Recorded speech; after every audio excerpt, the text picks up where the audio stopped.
On behalf of the Akron City Council, my colleague, Mr. Councilman 4th Ward, Russell Neal, and myself, Linda Mobian, Councilwoman at Large, we're here to welcome you all and thank the Rossers for coming to town to put on this Obesity Summit. I mean, this is so exciting for our city, and we have enjoyed ourselves thus far.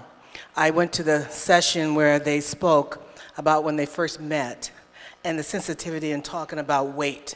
Because, you know, we all have challenges, because I know I have one too. But it's just been wonderful just to hear the information.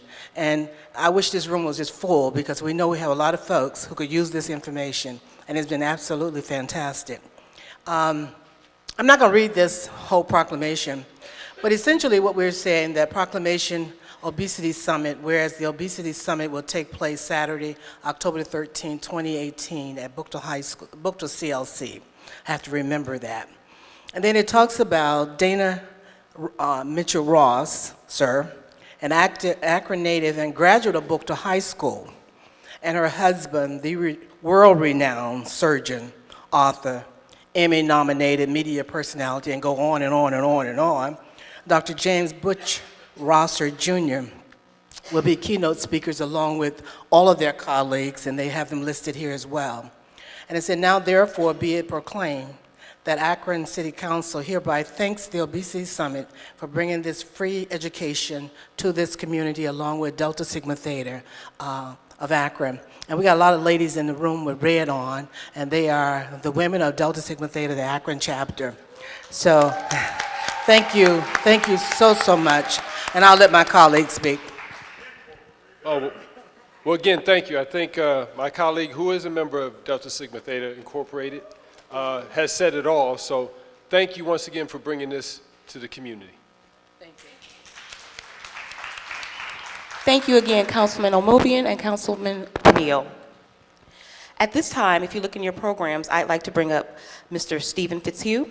He's a former NFL player, and he's going to share some strategies about weight loss and maintaining a healthy lifestyle. At this time, Steve.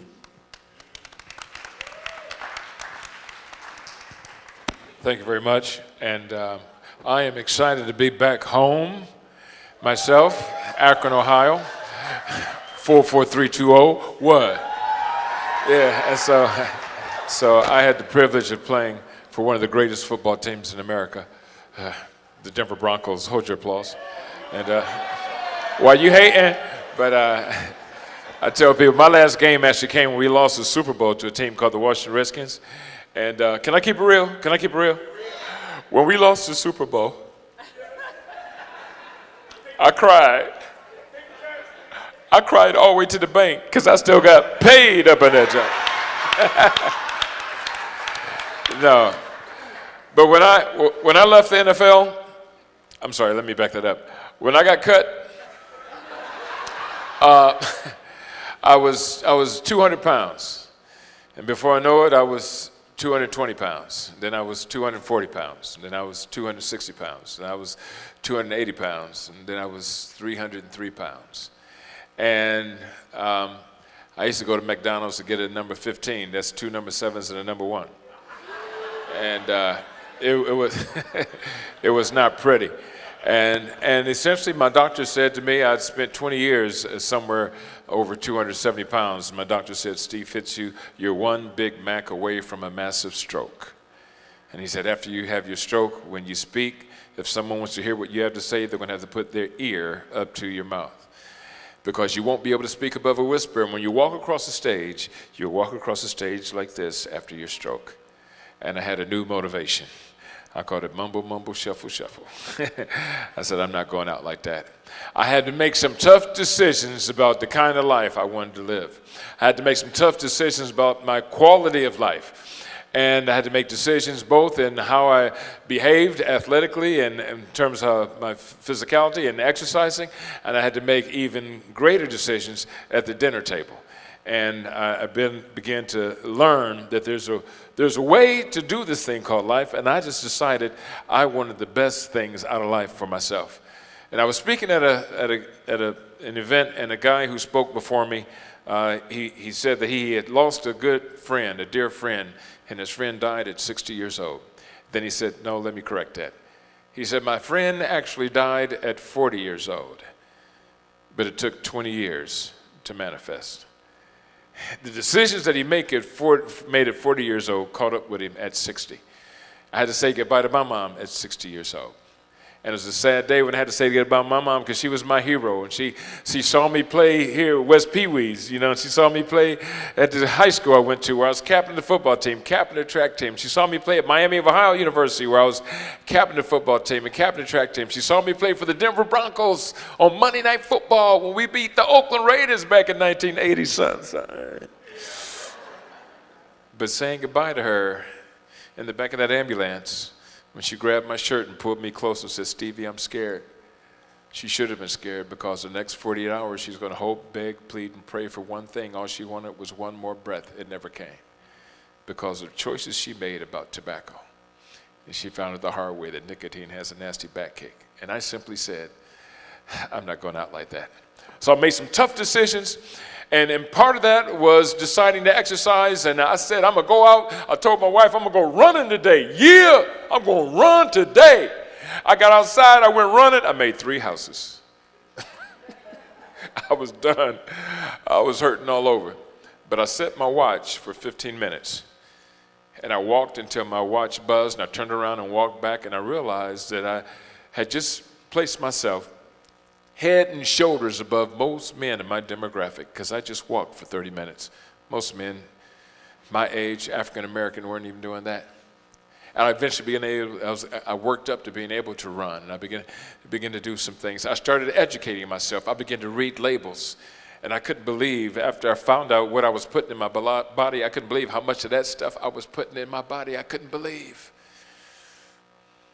And then my family got tired of me sitting at the dinner table telling them how much sugar is in jelly. You know, I told my wife, jelly, you know how many grams of sugar? But I made some tough decisions. And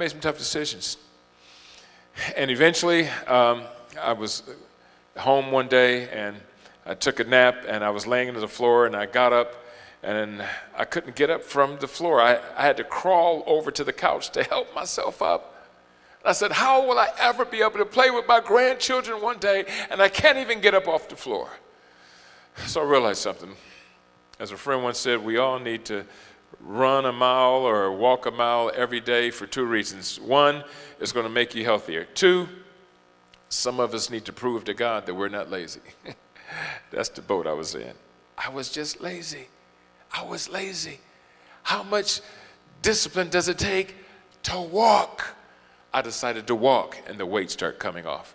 I went cold turkey, 6 weeks, no sugar, no sweets, potatoes, pasta, or bread, none of it. I lost 20 pounds. Boom, I got excited. I lost my first 46 pounds in 5 seconds. Isn't that great? I lost 46. Somebody was standing at my book table. They said, you lost 46 pounds. Was that mental? I said, no, I lost 46. It was physical. I lost 46 pounds in 5 seconds. I started in August. September 2nd, October 2nd, November 2nd, December 2nd, January 2nd. 5 seconds. And I'm so clever. Of the 140 pounds I lost, I'm so clever, I was able to find 20 of them. Y'all keep praying for a brother. But today, I can get on the airplane and sit in a middle seat. Before I come down the aisle, people are like, oh no, who that dude? He ain't sitting next to me. Today, I've been able to travel around the world. Today, I've been able to stand in front of 35,000 school children in Zimbabwe. And I was there. I had lunch with my wife and daughter on the Eiffel Tower in Paris, France. I had no idea. I experienced some of the things I have today. And if you could see my granddaughter, she's off the hazy. I would say she got me wrapped, but she got all the figure. I'm all wrapped up around her. I'm just so glad I had the courage to make the tough decisions about the things I was putting in my body, about whether or not I was going to exercise. I made those tough decisions and earned a brand new quality of life. And sometimes, Doc, I got to kick myself to remind myself that when my shoelace is untied, I don't have to go find something to put my foot on to tie it. Today, I can just bend over and tie my shoe. because I made the tough decisions. God bless you. Awesome. That was an awesome testimony. And everything starts with a small step. We can all make a change. At this time, I'd like to introduce Corjay from Buchtel High School, and he has a presentation from the Buchtel High School students.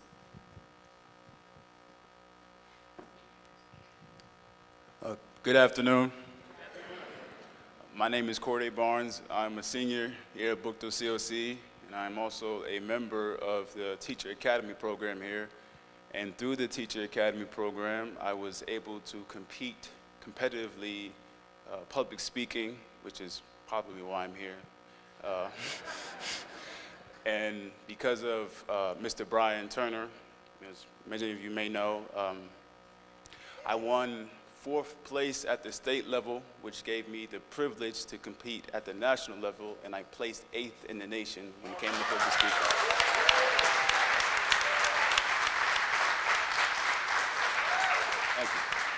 Thank you.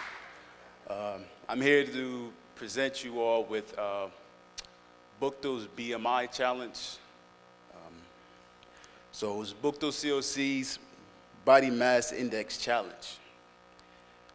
Buchtel COC conducted a 30-day BMI challenge from September 5th to October 4th, 2018. 40 participants weighed in and 21 weighed out. The final participant data was 6 young men and 15 young women. Students that volunteered for this challenge were encouraged to increase their activity levels for 30 days to get to 1040 fit. So what is body mass index? Body mass index is a measure of body fat based on height and weight. So take me, for example. I'm 6'5", I weigh about 185 pounds, and I play basketball. So according to the BMI index, I would range within the normal range. A high BMI can be an indicator of a high body fatness. BMI can be used to screen for weight categories that may lead to health problems, but it is not a diagnostic of the body fatness or health of an individual. A fun fact for you all is 21%, which is about one out of every 5 U.S. high school students meet the physical activity guidelines for muscle strengthening activity. But do not let this scale fool you. Most bodybuilders will have a high BMI based on their weight, but are not over-fat in most cases. Therefore, a BMI is just one way to assess one's general health. Did you all know that there are state laws that require public schools to monitor children's BMI? Ohio Senate Bill 210, known as the Healthy Choices for Healthy Children Act, became law June 18, 2010. This law contains provisions to combat childhood obesity in the next several years by increasing students' physical activity and ensuring access to healthy meals and beverages at school. So research indicates higher BMI during childhood is associated with an increased risk of heart disease in adulthood. The associations are stronger in boys than in girls and increases with the age of the child in both sexes. And the resource I got this information from was the New England Journal of Medicine. In 2016, 33.1% of Ohio children between the ages of 10 and 17 were overweight and obese. These statistics had Ohio ranked as the 17th in the nation for children with weight issues. So what did our 30-day challenge reveal? 11 participants reduced their BMI, and 10 participants' BMI increased or saw no change in BMI. So the solution to combat this problem is simple. More gym, please. Thank you.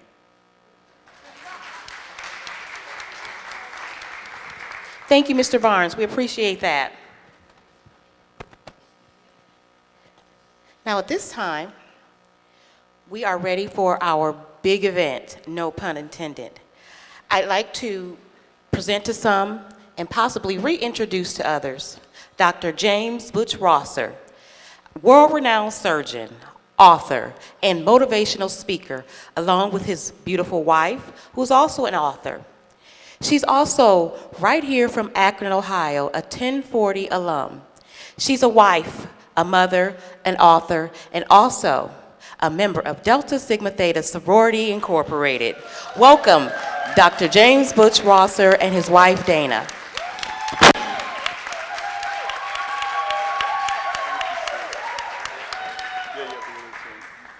How y'all doing? Thank you, baby. All right. So, we're going to go ahead and jump into our keynote. I'm a Southerner, and when I looked at the time restraint, I said, oh, Lord, they're asking me to cut this short, and it takes me 25 minutes to say my name.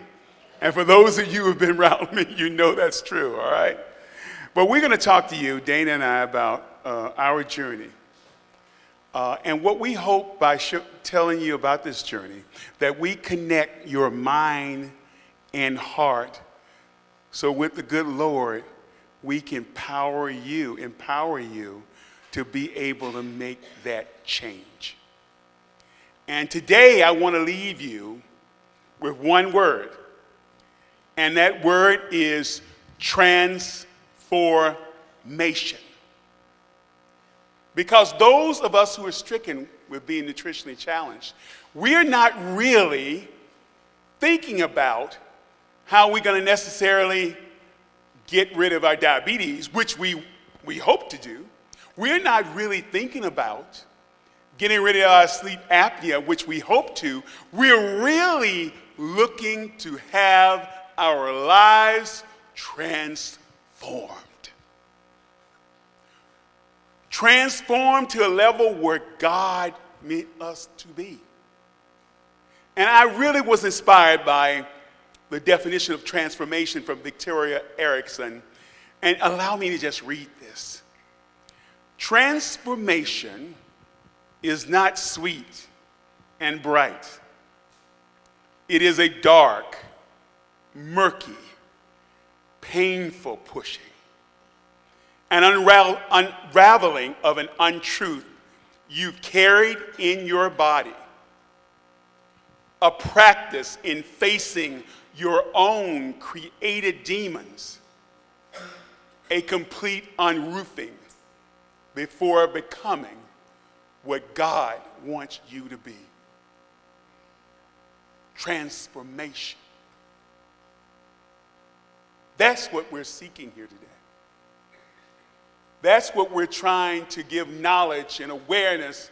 And like Steve talks about, we want to make you aware so you can then get knowledge that will lead to action and will take you to higher ground. So I want to start your journey of transformation by sharing with you my journey. And I call it the long climb down. And it started on a September night in the Mississippi Delta in a plantation town called Rome, Mississippi, where I was born. And my mother never let me forget it, because she said, boy, I'm still pissed at you. You forced me to have a bowling ball as the first child, because I was 11 pounds, 23 inches.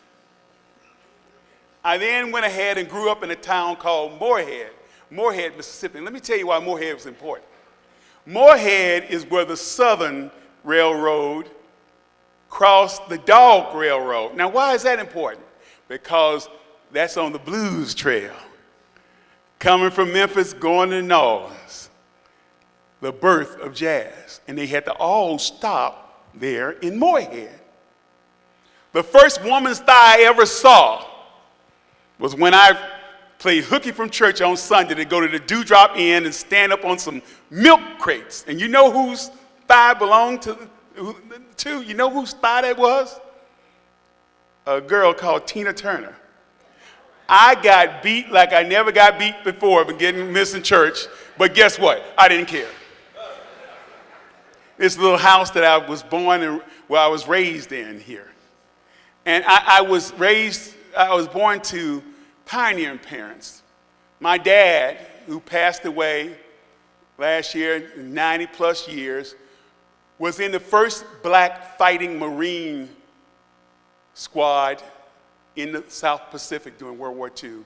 I did not know until they gave me the flag from his coffin that he had been lost for 3 days in a mortar attack. He was a Tuskegee Airman of the Marines, my daddy. Now, if you look, and then my mama, they all got their advanced degrees when they said blacks didn't need education in Mississippi. And if you look real close to the right, you'll notice the school's name is James C. Rosser Elementary School. I had the dubious distinction of going to school that was named after my father, and this Negro was still alive. You heard of Lean on Me? What's the name of that? Joe Clark? They got that character. Joe Clark studied under my daddy because he walked that hall with a gin belt. And I want you to look down at the lower left-hand corner. Those two people, my grandparents, had a 5th grade education and 7th grade education, and they were the most educated, formerly uneducated people I've known, because they knew how to read. And they taught me to dream. And they injected in me a belief in this country that just because I couldn't drink out the same fountain as you didn't mean I was less than you. That's carried me all my life. So now we're going to talk about you knew my mama had that 11-pound baby that was a bowling ball. And up in the left-hand corner, where my little sister Hattie, you can see that trend continued. I call this my Husky from Sears stage. And y'all know what I'm talking about. I was telling Phil Shower yesterday at the Cleveland Clinic, I hated that Husky from Sears stage because I couldn't get the clothes that my other brother got. See, some folk don't want to admit that they know about Sears, but thank God you all are keeping it real, right? Now, that middle picture is me, my 1st grade and the 9th grade, my first day in the 9th grade. See, I love the dress, but little thing I didn't tell folk and didn't tell my daddy and my uncle, I stole my daddy's pants, I stole my uncle's shirt, and I stole my daddy's tie. So at 13 years old, I'm already man size.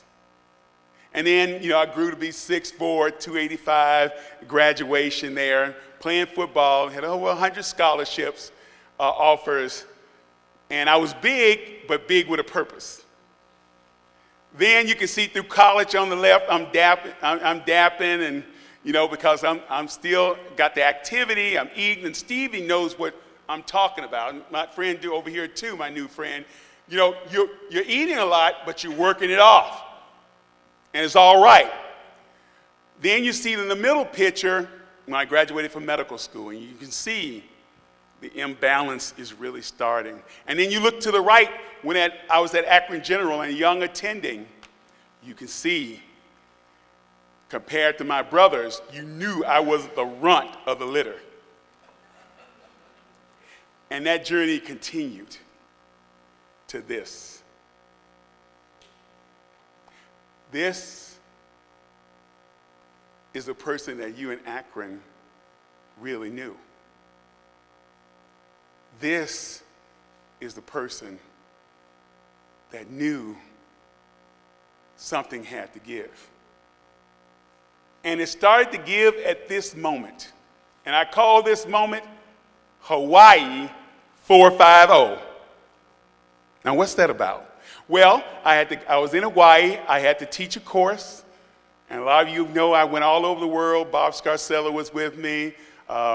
Kenny Mason was with me in Jamaica. We introduced laparoscopic surgery. Bob was too, all over the world. And we'd have to do a lecture, right, guys? You do the lecture, and then you had to come and do the laboratory. So I walked from the lecture hall like this, on the way to the laboratory, and I had to go through the freight. I had to go through the freight section. And I had not weighed you all in decades. mainly because I thought I'd break a scale or the scale would just peg out. And I looked over there and saw the scale, and I said, you know what, Lord, I think I could get on this scale, and it won't break, and I won't peg it out.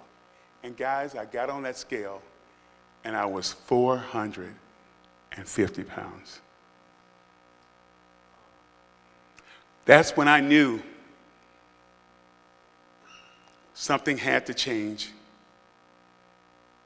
and it started with me. And I came back and went to Weight Watchers. I went everything with Dana. I did all this stuff, and I could not move the needle.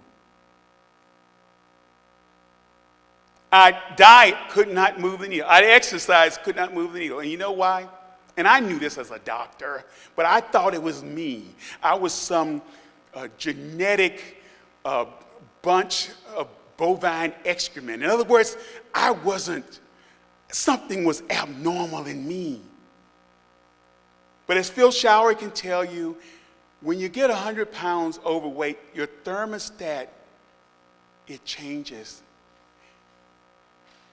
You're set at that higher weight. And that's what makes it resistant for you to lose weight. I got inspiration from James Baldwin, and he said this: not everything that is faced can be changed, but nothing can be changed until it is faced. I was facing that challenge, but I was using the wrong tool. And I knew it, and I didn't want to admit it. So here's some more pivotal moments. The first one, Steve, is called Pregnant at Structure House. Now, you got to ask me, what you talking about, man? All right.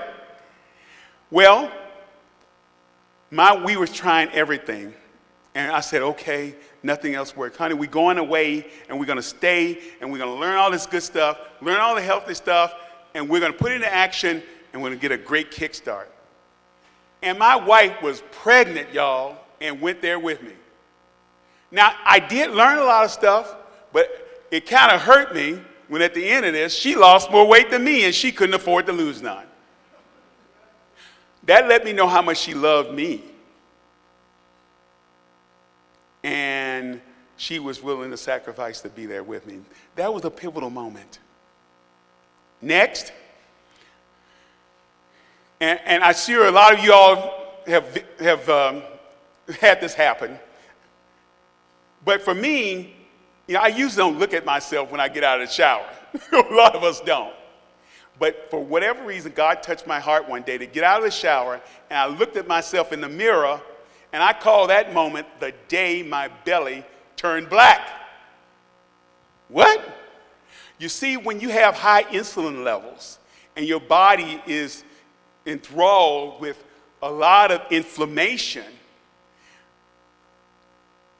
the areas around your neck, around your pannus here, is darker. See, these are little signs of big issues about to happen. And I knew that diabetes was not far away. Finally, the last pivotal moment, and my friend, my surgeon, Phil Showery, knows about this because he was involved. A lot of you all saw my initial national debut, and I won a Telecommunication Academy Award for a show on the Learning Channel called The Operation. It was the first show that was a reality medical show. And I was on there doing the gallbladder. Well, that was seen worldwide. So the sixth largest, one of the girls in the sixth largest, wealthiest family in the Dominican Republic, asked her father to fly me to the Dominican Republic to take out her gallbladder. She was 4'10", maybe 11, and 310 pounds. But you know why she wanted me? She saw my skill on the television, but she thought I could identify with her and not judge her. So we did it, removed the gallbladder, everything went great, and I was getting ready to leave, and she said, Dr. Butch, I really tried everything to lose this weight. Can you do that new laparoscopic operation to help me? And I said, darling, I said, as you can see, I'm still struggling. Yeah, I have the skills to do that operation, but I just didn't feel like I could be on high ground offering that to my patients when I'm challenged. But I know the guy who can. One of my really good friends, Phil Shower at UPMC.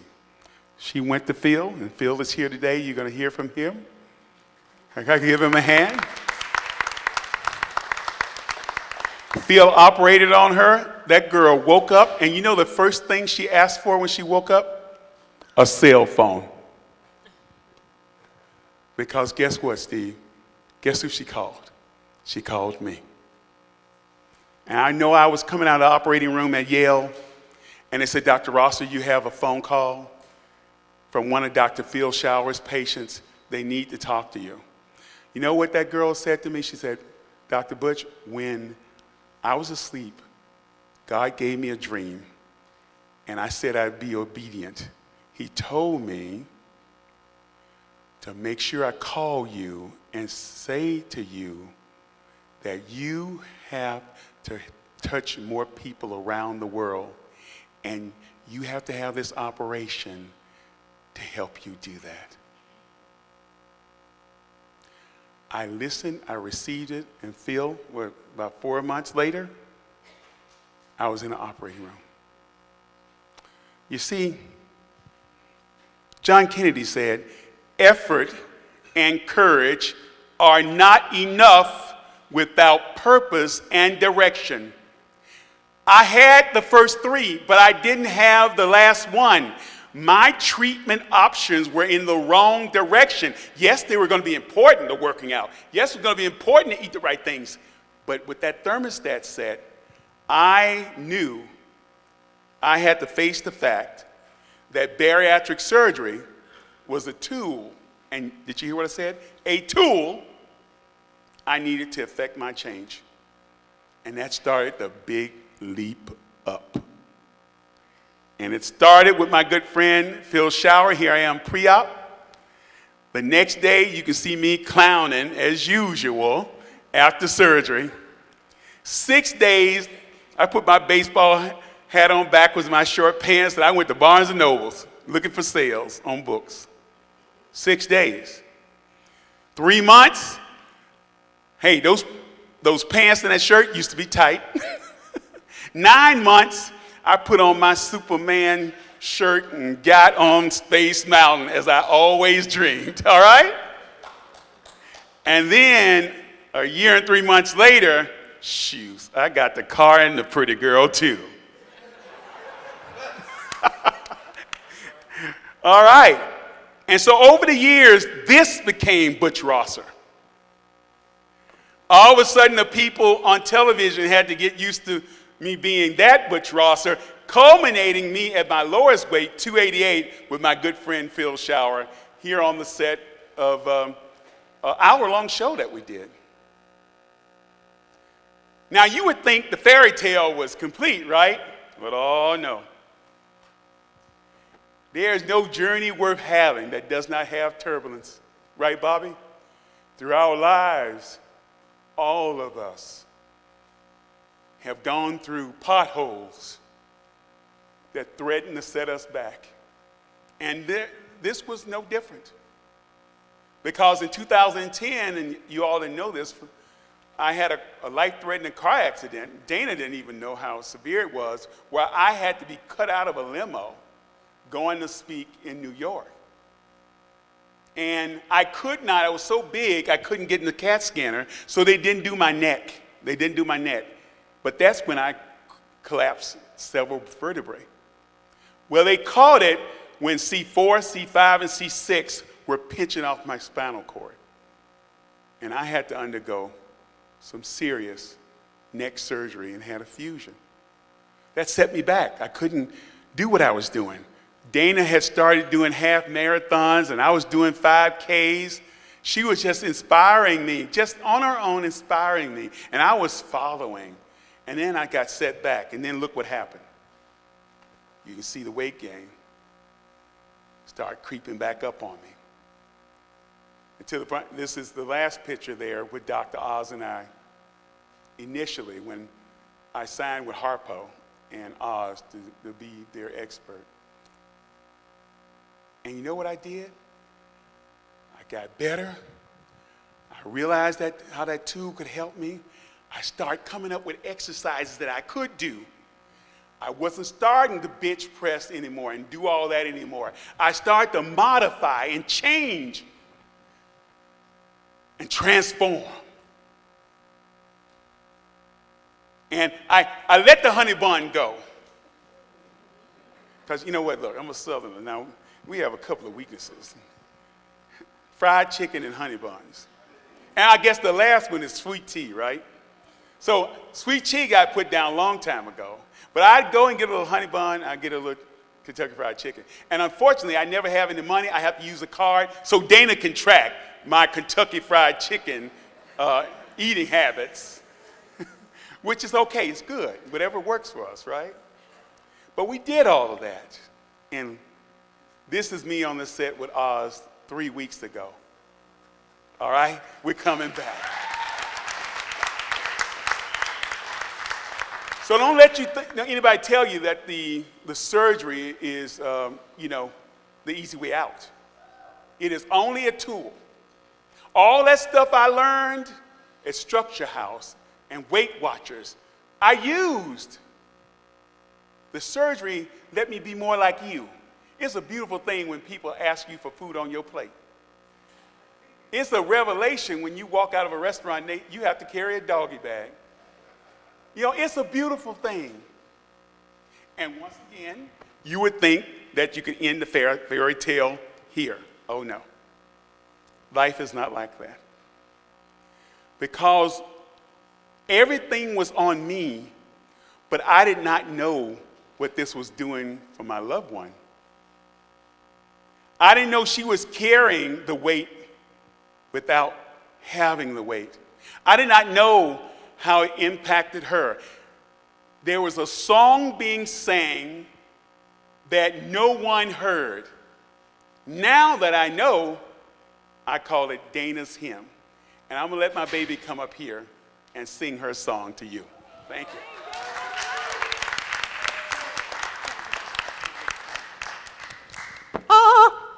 That's my song. Before I start, I am just beyond happy to see everybody here today. Can you just give yourselves a hand that you're here? You could have been a lot of other places, but you chose to come here to learn more about obesity. And me and Butch and Delta Sigma Theta Sorority Incorporated are so grateful to you all for that. Incorporated, you got to get that in there. My journey with Butch started right down the street at the House of the Lord, actually. We've been married 23 years.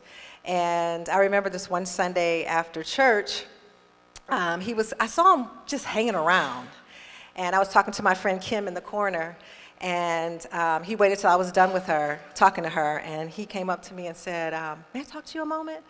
And I said, yeah. And I'm thinking, okay, what does he want to ask me? Is he going to ask me an anatomy question or something? Because please just ask me my name, because I don't know anatomy. I don't know any of that stuff, okay? And he was like, I have an issue. I have a question. Do you ever eat alone? And I said, yeah. He said, do you like eating alone? And I said, no. He was like, well, I don't like eating alone either. So if you don't like eating alone, and I don't like eating alone, then maybe we can eat together. And I said, oh, that's a really good line. He did work on that one. He did work on that one. And so I just thought he was so sweet. And so the next week we went on our first date. We went down to Bo's. And at Bo's we had an amazing meal, but we just hit it off. We laughed a lot. We had the same Christian values. We liked the same music. We just kind of meshed. And And I didn't fall in love with him that particular day, but I thought, you know, this is possible that I could fall in love with him. So we dated for several years. And through our dating, it was just, it was magical. He really was a Southern gentleman. And I just kept falling more and more in love with him. The sad part is that people judged me for being with him. They could not allow me just to love him just for him.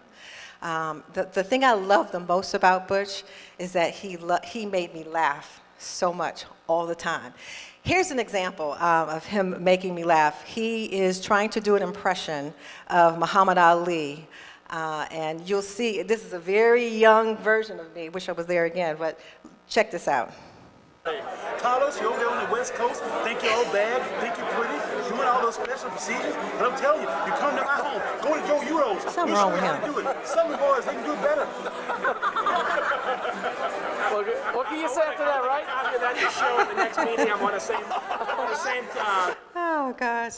So anyway, I just cut that short, but he has always made me laugh. And that was the thing that just drew me to him the most. But again, people judged me for being with him. People thought that I was with him because he was a surgeon, because they would say to me, or they would say to other people, and other people would come up to me and say, how can she be with him? Come on now, he's 460 pounds. You know she's just with him for the money or the prestige or whatever it is. And that was really the first experience for me dealing with being judged with someone who has this disease called morbid obesity. I love this quote. It says, judging a person does not define who they are. It defines who you are. And that's very, very true. In spite of the naysayers, Butch and I were married on December 9th, 1995 in front of 300 guests. It was a beautiful day. Little did I know that this was the beginning of living and loving someone who suffers with morbid obesity. Most of the time, the emphasis is on the person that actually carries the weight, physically carries the weight, but hardly any emphasis is put on the family members that love them, that care about them, that worry about them. And so today I really want to shed some light on that. It's no secret that there's an obesity epidemic. Nearly 76.8 million people are obese. But did you know that there's 11 million people in America that are morbidly obese? And I'm defining morbid obesity as being 100 pounds or more over your ideal weight. 11 million people. But is it really 11 million people? Is it really 11 million? Those people, those precious souls, 11 million people, have relatives, they have loved ones. The sphere of impact is great. Look at this slide up here. Butch is in the middle. It's me around him, his children, his grandchildren, his in-laws, his parents. All of these people are concerned about, we're concerned about his weight. So it impacted us. And they were suffering silently. I know because I was one of them. Ways that are suffered silently. I was very protective of Butch. Very protective of him. I remember, and I shared this earlier, we were on an airplane, and we were walking down the aisle. And I know people are thinking, oh my God, I hope this guy is not going to sit next to me, which I understand. You pay for your seat, you want your full seat. I get that. But I would see how people would stare at him and look at him and gawk at him, and I just wanted to I just wanted to fight people, you know, or just give them an evil stare, and that's not really who I am. I'm not like that, so it was changing me in a bit. I also remember on the airplane, I would ask the stewardess for the seatbelt extension so she could give it to me so I could give it to him so he wouldn't have to ask, because I didn't want him to feel embarrassed or hurt. So I would make these provisions for him. I would kind of stand in the gap so he wouldn't have to feel it. So those were ways that I felt I was very protective of him. Also, though, I was very lonely at times. Because people are so cruel to those who are morbidly obese, Butch really wanted to stay at home a lot. He went to work and, you know, flew around and did all his work, but when he came home, he just wanted to go home. He really didn't want to go out. and socialize too much. He did, but not a whole lot. But I'm the opposite.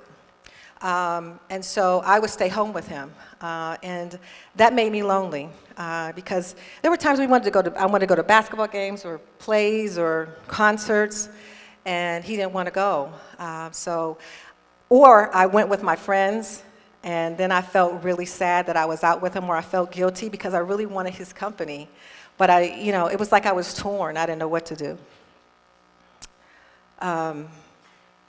Also, I was really lonely when it came to dealing with our kids, especially the little ones, and playing with them. He really wasn't mobile enough to do that. So I felt like I was doing everything with them. I was playing outside with them. And that brought up some resentment, to be quite honest with you. And so I was dealing with that.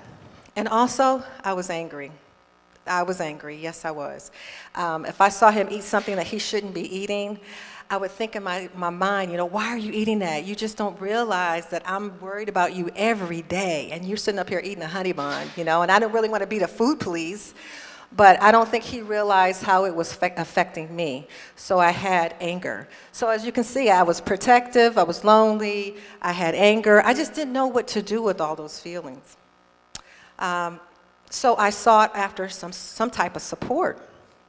I looked on the internet for support. I looked for books, chat rooms, anything that I could try to find to see if there were people like me, supporters, that was out there, and I couldn't find anything. And that's why it moved me to write my book, because I could not find any information out there for supporters. In my quest for self-care, I decided to go to a counselor. Just a regular counselor. And she brought to my attention that she felt like I was living with obesity without carrying the weight. I was becoming reclusive. I was doing things that I didn't usually do. I was dialing back. I was losing who I was. And that is why it was making me anxious and depressed and those kind of things. I was losing me because I was so concerned with him and I wanted to be with him. And if I'm not 100% whole, how can I take care of my kids? And this is what she was trying to tell me. You have to take care of you. If you're not whole, then you can't take care of him, and you can't take care of your family. So back in 2001, Butch decided to have the gastric bypass surgery with Phil Shower. We love Phil Shower, by the way. Do you all realize that he's right here? You know why? Because he saved our lives. And he's a big part of why you're here. Because if Butch had kept on the journey that he was on, I'm not sure if he would even be here. So we thank you for our lives. We thank you so much, honestly. Thank you so much, Phil. But anyway, back in 2001, he decided to have gastric bypass surgery. And he really had made up his own mind. I didn't really know about the surgery. I was, he knew all about it, of course, because he's a surgeon. But I was a lot scared for him to do it. And I also felt very guilty. I thought that, wow, maybe there was something more I could have done. Maybe I could have looked for some better, diets, or I could have cooked better, or I put it on me. And I thought, this is my fault. He's doing this because of me. And I knew, rationally, I knew it wasn't, but I was going through all of this. It was just a guilt kind of thing. I don't know what it was, but I felt very sad about it. But as you know, it turned out beautifully for us. Butch has lost 160 pounds, and he's kept it off. And he did say, he goes up and down in weight. But he's so cute. Ain't he cute? Okay. I know he's cute. Okay. And this is us today. We were going out to a concert. I have to tell this quick story. After Butch had lost the weight, we went to a concert in New York, and it was Luther Vandross concert, yeah.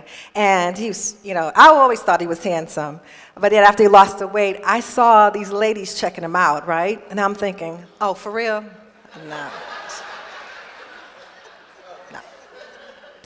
This is not gonna happen, okay? And he was trying to walk like Denzel too. I was like, what are you doing? Oh, no.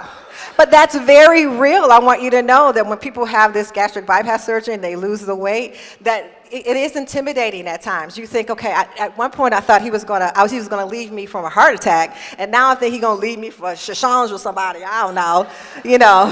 But not that he gave me any reason to, but it was my insecurities. You understand? And so that's very real for that to happen. So you ain't going nowhere. Okay.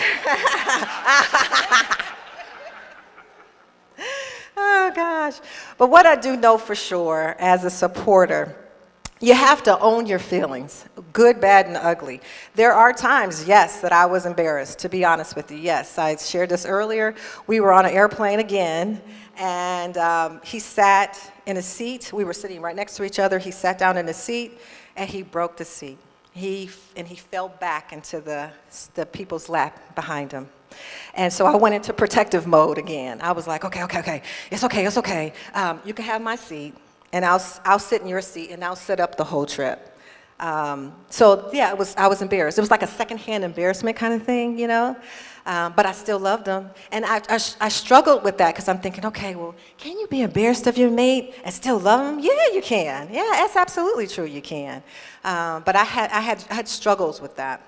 The other thing I know for sure is that if you are talking to your loved one about their weight, you need to lead with love. They need to know that you love them whether or not they lose a pound, okay? Whether they lose a pound, and Butch knew that. And self-care is imperative. You have to take care of yourself. I started exercising again and taking care of me because there's that saying where if you put on you have to put your own mask on first before you help somebody else. I had to help me first so that I could help you and help our family. And ask for help. We don't like to ask for help. I don't know what it is, but we don't like to go and get counseling and ask for help. It's okay to do it. It really is okay. And it will change your life, honestly. And the last thing is to release. You know that song by Donnie McClurkin, all you've done, whenever you can do, stand. It's just called stand. After all you've done, just stand. That's what you need to do. If you've done everything you can as a supporter, then you stand and you pray. At least that's what I did. We are so happy and proud to have told our story all over, truly. I did a TEDx talk about this issue. We've done local and national TV, and we're so happy and proud to be able to give back, especially today, back to my old school. And so I just thank you all for listening. And we want to do more of these things. We spoke at the Cleveland Clinic yesterday, and that was a major thing. And so this is really kind of a ministry for us, kind of. So we're just blessed to be here and blessed to sit and tell our story. If you're looking for some resources, if you are a supporter, the OAC is an amazing organization. I went to their conference a couple months ago, and that was really life-changing for me. Also, you can go to this www.cdc.gov to get more information about obesity. And then, of course, my book is in the back in the cafeteria. It's called Through Thick and Thin, Facing Obesity Through the Eyes of a Loved One. And it's on sale back there if you feel, and I also have a workbook as well. It's a companion to the book, and so like we had small groups and kind of want to talk it through for churches or whatever, so it's back there as well. This is information on how you can get in touch with me and info on how you can get in touch with Butch as well. Thank you again, you guys. It's been a pleasure. I hope you have gotten something out of this. It's such a blessing.